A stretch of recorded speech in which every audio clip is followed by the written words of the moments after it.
Hello আমার দুষ্টু প্রিয় মিষ্টি বন্ধুরা, তোমরা সকলে কেমন আছো বন্ধুরা? আজ তোমাদের মাঝে নতুন একটি লাগালাগির গল্প নিয়ে চলে আসলাম বন্ধুরা। গল্পটি শেষ পর্যন্ত দেখলে আপনার দাঁড়িয়ে যাবে, আপনারা হাতের কাজ করতে বাধ্য হবেন। চলুন বন্ধুরা, গল্পটি শুরু করি। আপনার চোখের সামনে দিয়ে যাব, আপনি টের ও পাবেন না। তাহিয়া চ্যালেঞ্জ করুন। অবিক ভ্রু কুচকাল। অসম্ভব। তাহিয়া ওর সামনে দিয়ে যাবে, ও টের পাবে না। রাগে মেয়েটা এলোমেলো কথা বলছে। সে লিখল, যাও দেখি, যদি আমি ধরতে পারি তবে খাম দিয়ে যাবে পুরো মাছ। আমাকে বিরক্ত করা ছাড়া আমার ক্লাস করবে মনে থাকে যেন। তাহিয়ার উত্তর এলো না। অভিক ফোন দেখার ভান করে বারান্দার রেলিং ধরে দাঁড়িয়ে রইল। ওকে দেখে ছাত্রছাত্রীরা বারান্দা ছেড়েছে। ইতপূর্বেই বারান্দা ফাঁকা। কাকপক্ষী গেলেও টের পাওয়া যাবে। অভিকের শেষ মেসেজ দেখে তাহিয়া হাসল। ধরা পড়ব, তাও আমি নো চান্স।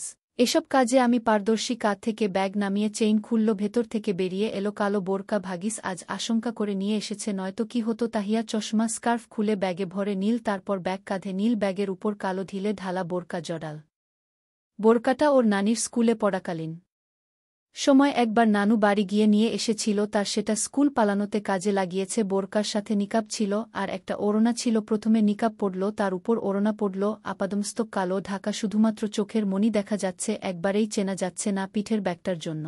উঁচিয়ে থাকায় দেখতে কুঁজো মহিলাদের মতো লাগছে অনেকটা। পুরো রূপ দিতে একটু কুঁজো হয়ে গেল। এবার দেখতে বয়বিদ্যার মতো লাগছে নিজেকে। একবার আয়নায় দেখে তাহিয়া মীরাকে বলল, চেনা যাচ্ছে? মীরা মুখ টিপে হেসে বলল, না, একবারে দাদিমা লাগছে তোকে। স্যার? কেন? স্যারের এক চার পুরুষ এলে ও চিনতে পারবে না।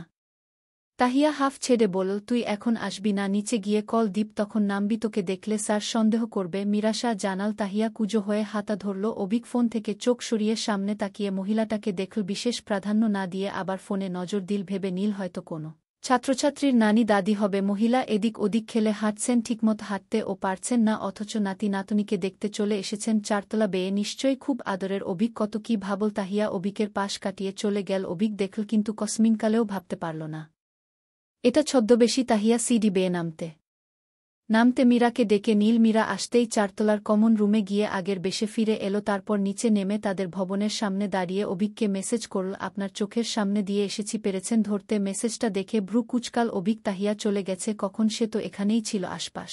তাকাল নিচে, চোখ পড়তেই দেখল তাহিয়া মীরা দাঁড়িয়ে আছে। ভালো করে পরখ করতেই চোখে পড়ল তাহিয়ার হাতে থাকা কালো কাপড় জাতীয় কিছু। অবিককে দেখাতেই বোধহয় কালো ওড়নাটা গায়ে জড়াল, ঠিক তেমনভাবে একটু আগে যেভাবে জড়িয়েছিল। এটা তো ওই বিদ্যার গায়ে ছিল।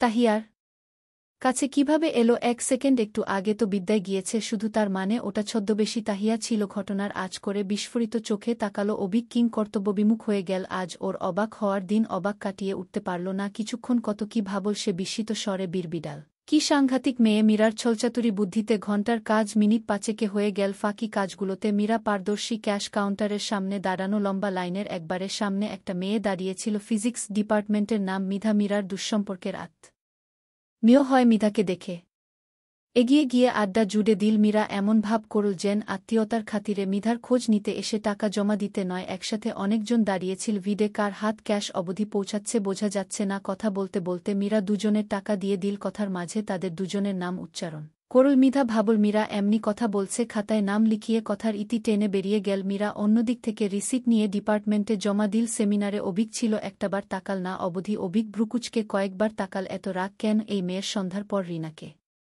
দিয়ে ভুট্টা ভেজে পপকর্ন করল তাহিয়া আজ।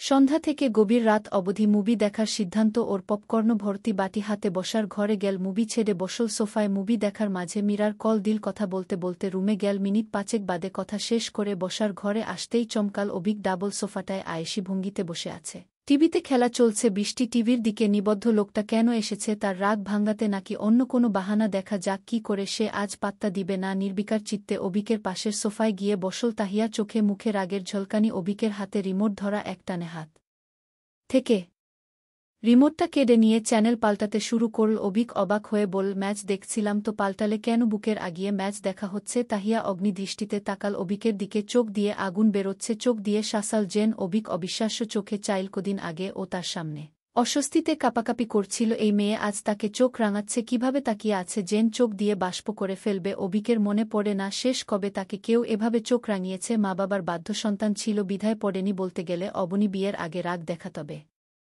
এত তিক চোখে তাকাতো না অবনীর রাগের স্থায়িত্ব বেশিক্ষণ থাকত না এই রাগ ও এই হাসি ক্লাসের ছাত্রছাত্রীরা তার দিকে তাকাতে ভয় পায় সেখানে এ মেয়ে চোখ রাঙাচ্ছে আশ্চর্য রাগের সাথে ভয় অস্বস্তি কোথায় চলে গেল তাহিয়ার আগুন লাল চোখের দিকে তাকিয়ে অবিকের মনে হল রবীন্দ্রনাথের একটা কবিতার দুটো লাইন প্রহর শেষের আলো রাঙা সেদিন চৈত্র মাস তোমার চোখে দেখেছিলাম আমার সর্বনাশ এই মেয়ের সাথে সংসারটা জমবে কিভাবে রাগ ভাঙাতে ভাঙাতেই জীবন পেরিয়ে যাবে বোধ হয় রাগেই বোধ হওয়ার আশঙ্কা প্রবল অবিক কথা ঘুরাল যতটা মাথা আজ খাটিও এছো ততটা যদি পড়ালেখায় খাটাতে ফার্স্ট আমি আপনার সাথে কথা বলি না তেজিশ্বরে বলল তাহিয়া অবিক ভ্রুকুচকাল কেন বলো না আপনি ধমকে ক্লাস থেকে বের করে দিয়েছেন আমায় টিভি থেকে চোখ সরিয়ে রাগত দৃষ্টি ফেলে বলল তাহিয়া অবিকের হাসি পেল এখন হাসা ঠিক হবে না হিতে বিপরীত হতে পারে হাসিটা চেপে গম্ভীর স্বরে বলল তুমি দোষ করলে আমি শাসন ও করতে পারব না প্রশ্নের উত্তরে ধারাল স্বরে প্রশ্ন করল তাহিয়া তাই বলে ধমকে ক্লাস থেকে বের করে দিবেন ক্লাসে বিশৃঙ্খলা পছন্দ করি না আমি এর আগেও কত ছাত্রছাত্রীকে ক্লাস থেকে বের করে দিয়েছি তাও তোমার অজানা নয় তারপরও তুমি বিশৃঙ্খলা করছিলে কেন আমি ভাবিনি আপনি আমাকে ওভাবে ধমক দিয়ে বের করে দিবেন আগে এক কথা ছিল কিন্তু এখন পুরো কথা শেষ করল না তাহিয়া রগরের স্বরে বলল অবিক আগে কাল বৈশাখ ছিল এখন তোমার মনে বসন্ত নেমেছে তাই আমি তোমাকে ধমকাতে পারব না তাই তো থামল অবিক স্মিত হেসে ভ্রু বাঁকিয়ে বলল আর তোমার পক্ষ থেকে আসা বসন্ত গায়ে মাখিয়ে আমি অধর টধর এদিক ওদিক নিব এমন কিছু ভেবেছিলে লজ্জা পেলেও প্রকাশ করুন না তাহিয়া দিসরে বলল আপনি মানুষটা ভীষণ খারাপ অবিক এবার শব্দযোগে হাসল হেসে বলল তুমি এই খারাপ মানুষটার উপর গভীর প্রেমে পড়েছ আমি কিন্তু টের পাচ্ছি তুমি কি টের পাচ্ছ লোকটা তাহিয়ার রাগ ভাঙাতে এসেছে নাকি জব্দ করতে বুঝতে পারল না তাহিয়া রাগ দেখানোর আগেই কথা দিয়ে প্যাঁচিয়ে ধরছে এভাবে চলতে থাকলে রাগ ওটা ধরে রাখা যাবে না একমাত্র উপায় হল প্রস্থান তাহিয়া উঠে দাঁড়িয়ে গম্ভীর মুখে বলল থাকুন আপনি আপনার টের নিয়ে হনহন করে বেরিয়ে গেল তাহিয়া ও বের হল তুহিন এসে ঢুকল সোফায় বসতে বসতে বলল আবহাওয়া তো সুবিধার না ভাইজা যোগডা টগডা হয়েছে নাকি অবিকর বীরবিডাল একধমকে আমাকে যে নাস্তানাবুদ করছে ঝগড়া করলে তো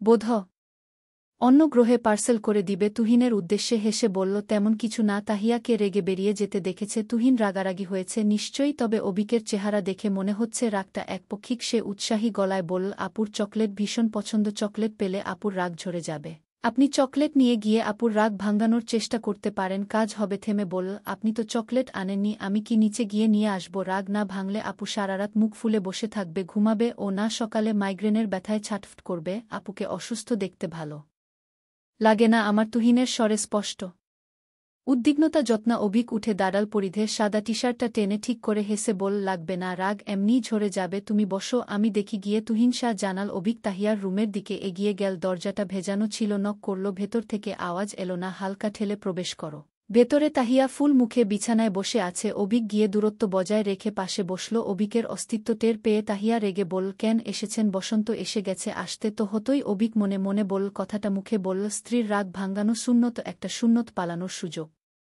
পেয়ে হাতছাড়া করলাম না হেসে বল অভিক তাহিয়ার রাগ ওটাও কমেনি এক বিন্দু অন্যদিকে ঘুরে বসে বল লাগবে না আপনার রাগ ভাঙানো আপনি থাকুক আপনার গম্ভীরতা আর দায়িত্ব নিয়ে অভিকের হাসি থামল স্বরটা কোমল হয়ে এলো লেকচারার পাত্রকে বিয়ে করলে এক আত্রু ধমক তো খেতেই হবে এর জন্য এত রাগ করলে হবে তাহিয়া উত্তর দিল না অভিক ফিরতি বল দেখো দোষটা তোমার ছিল শিক্ষক হিসেবে অন্যায়ের বলাটা শোভা পায় না আমি সরি বলবো না তবে স্বামী হিসেবে স্ত্রীর রাগ ভাঙানোর জন্য ঘুরতে নিয়ে যেতে পারি এই ভর সন্ধ্যায় ফুচকা খেতে নিয়ে গেলে রাগটা কি ঝরবে আমি কোথাও যাব না তাহিয়া অভিক তাহিয়ার মাঝে এক হাত দূরত্ব অভিক হাত বাড়িয়ে তাহিয়ার কুনুই ধরে টেনে নিজের কাছে আনা তাহিয়ার হৃৎপিণ্ড লাফিয়ে উঠল শ্বাস আটকে এলো আলতোভাবে আগলে নিয়ে অভিক বল বসন্ত এসেছে হিয়া হোক ঋতুতে কিংবা মনে বসন্ত এলে ঘুরতে যেতে হয় তৈরি হয়ে নাও ঘুরতে যাব কি ডাকো লোকটা হিয়া ওর নাম তাহিয়া সবাই এ নামেই ডাকে কেউ হিয়া বলে ডাকেনি জীবনে প্রথম সোনা নামটা কানে ঝংকার তুলে বাজেল মনে তীরের মতো বিধল 3 দিনের রাগ 3 সেকেন্ড ঝরে গেল নামটাই কি ছিল এত মধুর লাগল কেন 3 দিনের হাজারো অভিযোগ অভিমান